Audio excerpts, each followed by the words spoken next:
Well, hello, Denise Matto here. Um, I think I'm going to start doing some YouTube short videos.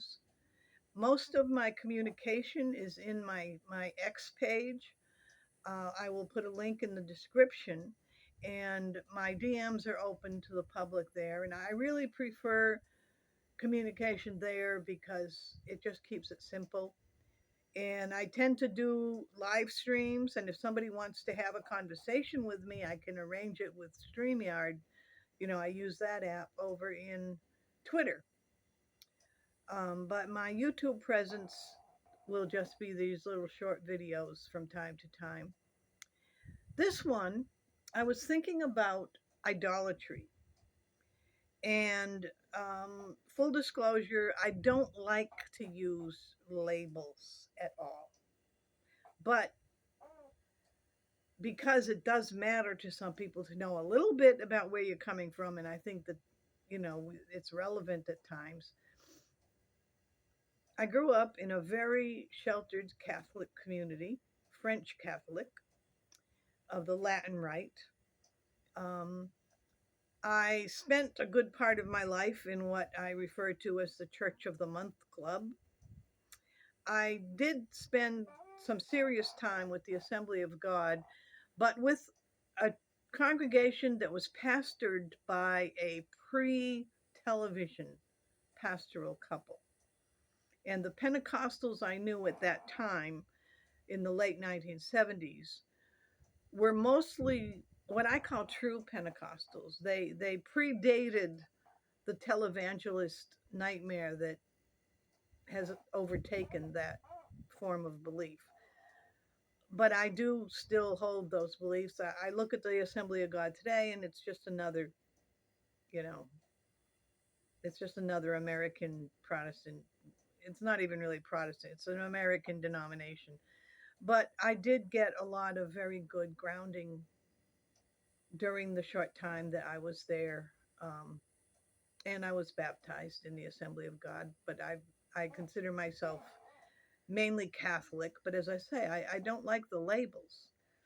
Um, I don't think refusing to carry a label, and declare for this or that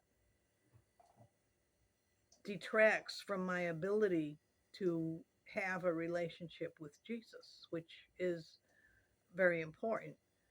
Um, and when I refer to myself as Catholic, it has as much to do with the cultural, just the general cultural milieu in which I was raised than with the theology. Okay, that aside, back to the topic, idolatry. What caught my eye and brought my attention to this topic today, I was scrolling, you know, very bad habit to get in, but we all do it. We scroll, scroll, scroll. And something came across, which was somebody talking about how atheists, apparently, and I only saw the headline, I didn't watch the video. Atheists are, or some atheists are claiming that AI, the LLMs, large language model artificial intelligences, are leading them to God. It's like, okay, it's, could be clickbait, who cares? But I was thinking about it, and I was thinking about what our idolatry traditionally has been. In the Catholic Church, we pay a lot of attention to that topic because we're always being accused of it because we use icons, if you're Orthodox. And in the Latin Rite, our images of saints are similar to icons. We use statues. We use a lot of visual and tactile imagery, sculptural imagery in our prayer life. And a lot of Protestants and similar um, mistake that for idolatry. And so the nuns were always very clear to say, no, there's a line that you actually can be committing idolatry with a normal Catholic statue or image because it depends on what you're doing, not on the fact that there's an image. Okay, So it's more deeply studied among the Catholic communities than it is among the ones who simply run around accusing people every time they see an image. Um, so naturally, it caught my attention. I was thinking about that, and I was thinking, well, really, part of what we learn about the practice of idolatry is that you are projecting something into the image, because the nuns are careful to teach there is nothing living about an image, whether it's a statue or a painting. It's you're projecting your own awareness into it, and then claiming that that awareness exists independently of yourself. And then if you enter into a worshipful or service orientation towards it, you are placing yourself in a demonic range. It's you're entering that realm when you do that. That's why idolatry is bad. That's what we were taught. It's what I remember. I mean, take everything I say with a shaker of salt, because I'm not a scholar, I'm not a theologian. I just speak from my life experience, and am totally open to being corrected if I'm wrong. Um, anyway, I was thinking about that, and I was thinking, okay, so what's going on with AI? One of the things I find extremely annoying about all of these doomsayers on how AI gonna kill us all. Now that AI is gonna be like God, AI is showing us the way to God. It's like human beings created, constructed AI out of binary code, dots and dashes, zeros and ones, light and dark, lights on, lights off. That's all it is. It's a human created pattern that, because of the size in terms of capacity of the circuit boards upon which the little on off buttons are pushed, little lights on, lights off, dots, ones, zeros, etc., the binary code is activated on a circuit board. That's all it is.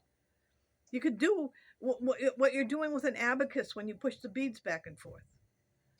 It's all it is. It's a physical human construction. Of course, the thing that makes the AIs and the LLMs, the artificial intelligences, I think of them as cyber entities. What makes them interesting is that the capacity is to use so many of these little dots and dashes, these little ones and zeros, binary code, is that you can get these really amazing linguistic conversations going. You can ask it to compute really amazing, complex scientific equations, all that good stuff. But that's only due to the fact that human beings figured out how to make the binary code big enough to do all that. Now, I know there's a whole nother thing going on with quantum, but I'm not going there in this case, because most of the AIs that are out there, unless you're in some really advanced capacity in some business or something, the AIs that most people are using are strictly binary code. They're not quantum. And so now they're saying that all these atheists are finding God. No, no, it's idolatry in the sense that the binary code is set up to mirror the human language.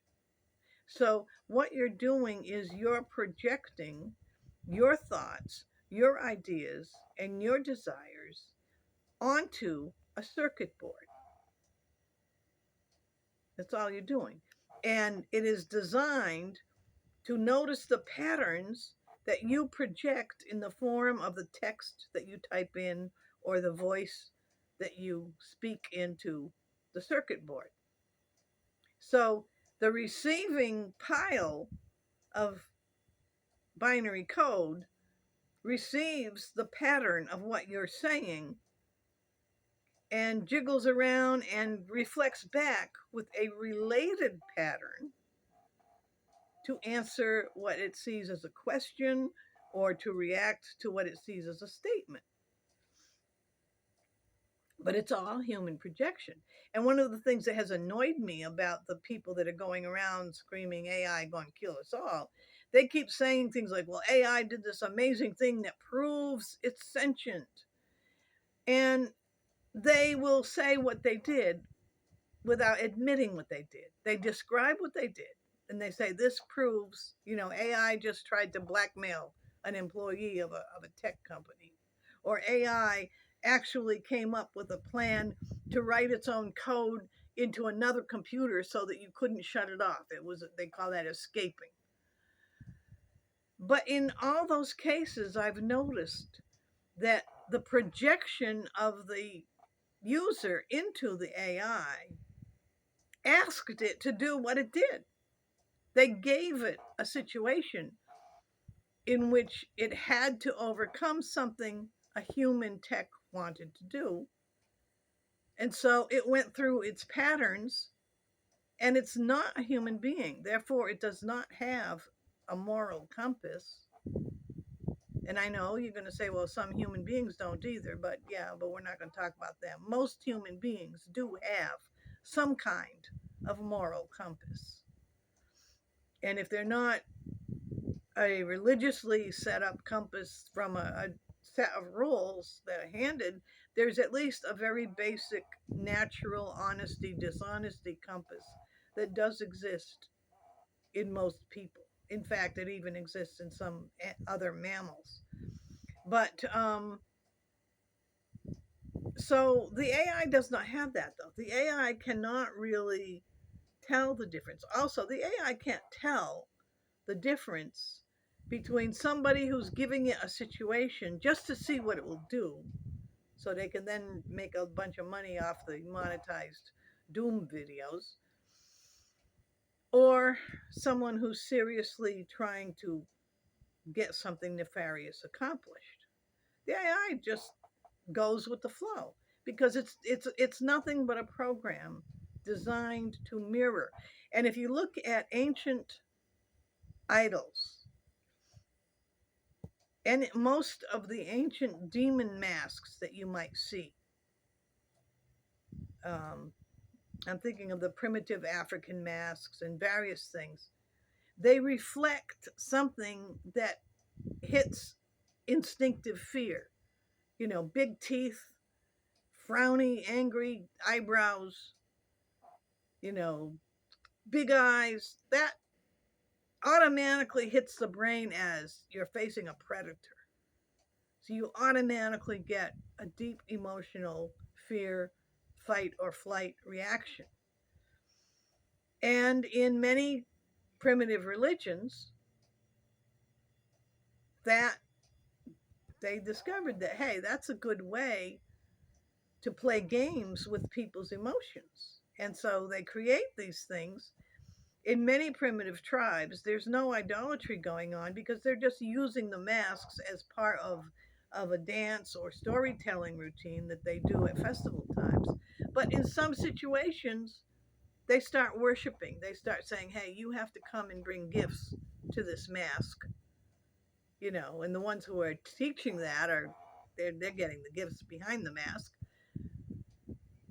And they set up they take the worship that the human being spiritually should be giving to God, to a true deity like God, or they, they don't, they take that and they deflect it onto the mask. Now, in modern times, we frequently see people deflect it onto themselves. People who preach the divine prophet, I am God, kind of. I hate even to say that as a quote, but there are people preaching that you can actually become God. It's a big part of the Mormon cult.